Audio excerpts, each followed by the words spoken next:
Hello student, welcome to my channel. I am going to explain unit and measurement chapters, direct measurement for very small distance. Very small distance को major करने के लिए measurement कैसे करते हैं उसका indirect method बता रहे हैं. इसके देयर आर टू मेथड हम यहाँ पर डिस्कस करेंगे.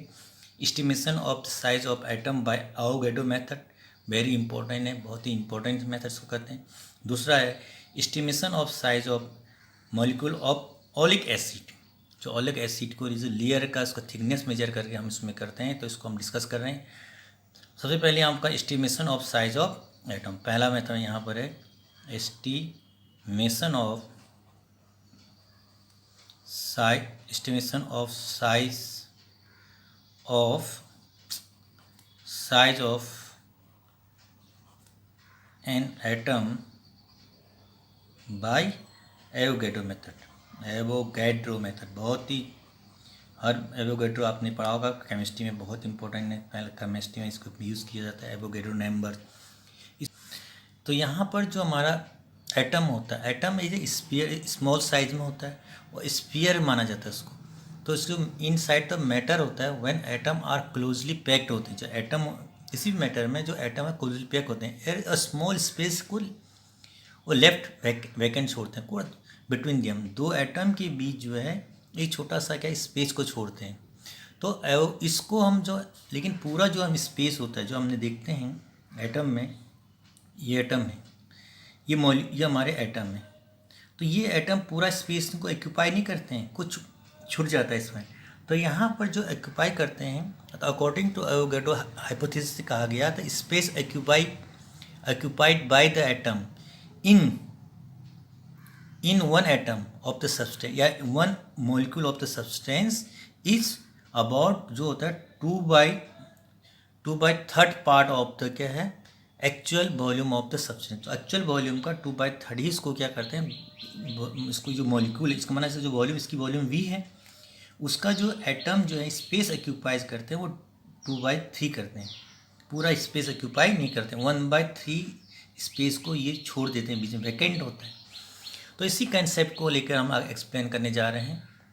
तो सपोज यहाँ पर लें लेट एम के यहाँ पर एम, अब एम आपने पढ़ा होगा एटॉमिक वेट होता है, इज एटॉमिक वेट या एटॉमिक वेट, इसको एम को एटॉमिक वेट कहते हैं.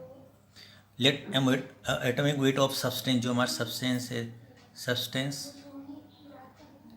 सब्सटेंस एंड रो इसका इस डेंसिटी है, इसकी डेंसिटी माने ये डेंसिटी ऑफ द सब्सटेंस है.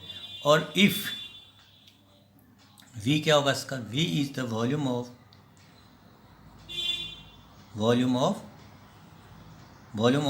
m ग्राम, जो हमारे पास है ग्राम ऑफ सब्सटेंस, जो m ग्राम सब्सटेंस है उसका वॉल्यूम है. v जो m ग्राम सब्सटेंस लेना उसका वॉल्यूम हम बता रहे हैं. देन तो हम लोग जानते हैं डेंसिटी इक्वल टू क्या होता है,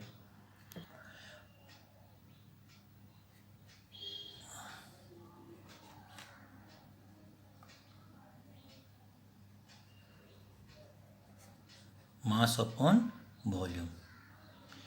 तो दिस इज कॉल्ड मास, यहाँ पर गिवन है m और डेंसिटी रो. तो ये हमारा ऐसे वॉल्यूम निकाल सकते हैं. वॉल्यूम इक्वल टू क्या हो गया, वॉल्यूम इक्वल टू हो गया मास अपॉन डेंसिटी. तो मास ऑफ वन मॉलिक्यूल जो है, ये मास ऑफ अब ये है मास ऑफ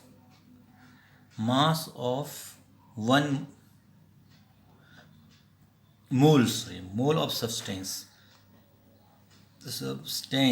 मोल कंसेप्ट आपने पढ़ा, मोल्स इज m ग्राम है. द नंबर ऑफ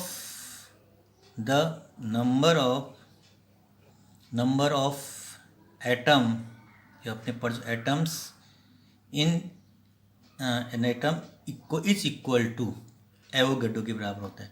तो इसमें नंबर ऑफ एटम जो हम मानते हैं इतने ग्राम, जो इसमें जो मॉलिक्यूल है, एक मॉलिक्यूल में जो नंबर ऑफ एटम मानते हैं n मानते हैं.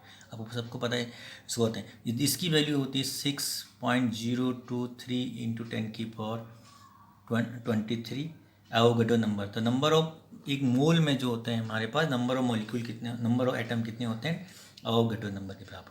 तो यहाँ पर क्या आ गया, अब यहाँ रेडियस निकालेंगे। अब रेडियस जो atom let radius of let radius of atom radius of atom R माने, तो आर तो वॉल्यूम ऑफ वन एटम क्या हो जाएगा, volume of one atom sphere है, तो स्फीयर का वॉल्यूम क्या होता है 4/3πr³। वॉल्यूम, इस स्फीयर को जो हम वॉल्यूम मान रहे हैं। अब हमसे कहा है जो वॉल्यूम है हमारे पास, हम यहाँ पर अब इसमें कितने, जो एक मोल में कितने एटम है, n एटम है, एवोगैड्रो है। तो देयरफॉर टोटल वॉल्यूम कितना होंगे, एक मोल में n एटम है, कैपिटल N एटम है, तो एक एटम इतना स्पेस ऑक्यूपाई कर रहा है, तो इतना कितना करेंगे इसको तो एक एटम जो वॉल्यूम ऑक्यूपाइज कर रहा था 4/3πr³, तो therefore the space occupied by the n atom in substance, तो इससे n से इंटू कर देंगे, n into volume of one atom 4/3πr³ हो जाएगा। अब अकॉर्डिंग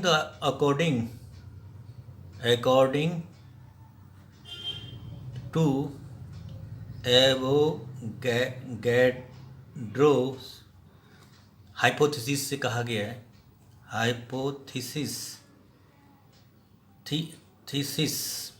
उसमें कहा गया है कि जो इनका स्पेस है n इंटू 4/3πr³, ये सब्सटेंस है, ये जो वॉल्यूम ऑक्यूपाई कर रहे हैं वो टोटल वॉल्यूम का 2/3 ही ऑक्यूपाई कर रहे हैं। जो वॉल्यूम ऑफ सब्सटेंस वी क्या वॉल्यूम ऑफ सब्सटेंस है, उसका केवल 2/3 ही क्या कर रहे हैं, उसको घेर रहे हैं। माना इस कमरे के जो वॉल्यूम है उसमें केवल इतना ही 2/3 जो सब्सटेंस का वॉल्यूम है, उसका केवल जो सब्सटेंस का वॉल्यूम है उसका केवल 2/3 ही वॉल्यूम को क्या कर रहे हैं, ऑक्यूपाई कर रही है। रेस्ट वैकेंट है, बीच में एम्प्टी स्पेस है। तो इस फॉर्मूले की हेल्प से अब वॉल्यूम का जगह हम क्या लिख सकते हैं, यहाँ n है, n into 4/3πr³ equal to 2/3, volume बराबर भी निकाल चुका, मास अपॉन डेंसिटी m/d रो। अब इससे रेडियस निकाल लेंगे तो साइज ऑफ क्या निकल जाएगा, एटम निकल जाएगा। तो इसको सॉल्व करेंगे, r³ इक्वल टू क्या होगा, ये इधर जैसा आ जाएंगे, तो ये कैंसिल का आउट कर देंगे, 2 से 2 कट जाएगा, यहाँ पर 3 से 3 कट जाएगा, तो 2 कट यहाँ 2 बचेगा। तो सॉल्व करेंगे तो ये आ जाएगा हमारा m, इधर आया सॉल्व करेंगे, रो नीचे बचेगा, 2 आ जाएगा, 2 यहाँ इसे कटें कैंसिल, 2 बचेगा, 2π हो जाएगा, n भी है नीचे आएगा, रो जो है हमारे पास n है, इतना बच जाएगा। ये 2 से 2 कट गया, जितना 2 से यहाँ 2 टाइम कटेगा, यहाँ 2 बचेगा, राइट। तो r इक्वल टू, अब यहाँ पर r इक्वल टू क्या लिख सकते हैं, हटा दें इसको, तो यहाँ पर क्यूब रूट लग जाएगा, m/2π n क्या है, एवोगैड्रो नंबर है। Rho density of substance given होता है, हमें पता रहता है अलग अलग सब्सटेंस का डेंसिटी अलग होती है। m क्या मॉलिक्यूलर वेट है, सब्सटेंस का मॉलिक्यूलर वेट हम जानते हैं, पाई है n। अब इससे हम उस एटम का साइज को क्या करते हैं, कैलकुलेट कर सकते हैं। तो इसकी वैल्यू लगभग क्या आता है, 10⁻10 सेंटीमीटर। जो हमारा न्यूक्लियस होता है, एटम होती है, उसकी जो साइज होती है लगभग क्या आता है, इसकी वैल्यू लगभग जो हम कहें 10⁻10 मीटर ऑर्डर की होती है। एटम न्यूक्लियस का 10⁻15 होता है। तो इससे, इस मेथड से हम लोग क्या कर सकते हैं, इसका साइज का एस्टिमेट कर सकते हैं। तो छोटी छोटी पार्टिकल बिना विद द इनडायरेक्ट मेथड से वेरी स्मॉल डिस्टेंस को इजीली जो ऑब्लिक मेथड है, तो नेक्स्ट वीडियो में आपको समझाएंगे। Thank you for watching my